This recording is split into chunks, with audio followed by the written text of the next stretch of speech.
Alors, les maquis, le mot maquis est un mot corse, qui était utilisé en Corse depuis très longtemps. Les brigands, les bandits prennent le maquis. Or, le mot maquis n'a été utilisé en France qu'après le débarquement allié, la libération de la Corse.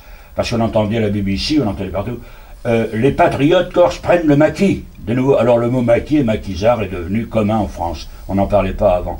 C'est pourquoi quand le président parle du jeune maquisard Guy Mottier, hélas, n'a jamais été maquisard, il a été fusillé 2 ans et demi avant qu'on parle des maquis. Alors le maquis, alors donc le maquis, ça a été controversé parce que dès l'occupation de la zone libre, il s'est formé des maquis.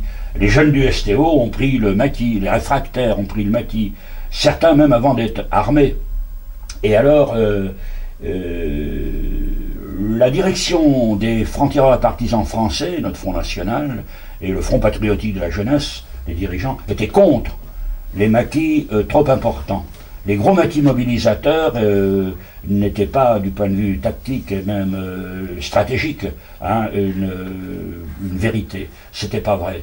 Et alors, ils étaient contre. Par contre, les agents de Londres étaient pour les gros maquis mobilisateurs sur lesquels ils parachutaient comme à Swem, dans le Loir-et-Cher, près de Salbris, des officiers anglais, des officiers alliés parachutés qui encadraient les maquis. Cette tactique était destinée à fixer l'ennemi ? Cette tactique était d'abord décidée à rassembler tous les combattants, à les armer et à les encadrer, surtout pour qu'ils échappent politiquement à l'influence du Parti communiste qui était très fort dans la clandestinité. Il y a eu ça, en gros. Et il faudra que De Gaulle et le général Koenig interviennent à la BBC vers le 14 juillet 1944 pour dissoudre les gros maquis mobilisateurs.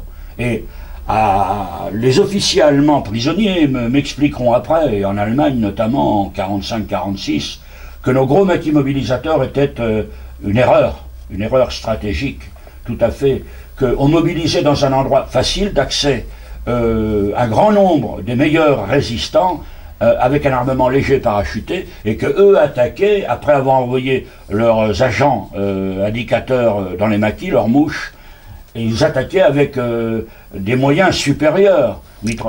Mais n'y avait-il pas déjà, à ce moment-là, au sein de la résistance, un débat sur ces deux tactiques entre la guérilla mobile, pour laquelle finalement on n'a pas opté, et ces gros maquis... On en parlait entre nous, les dirigeants nous en parlaient, moi j'en ai parlé beaucoup, j'en parlais à tous les responsables, etc. Mais on n'écrivait pas ça dans les journaux clandestins, c'était tout à fait secret, entre nous.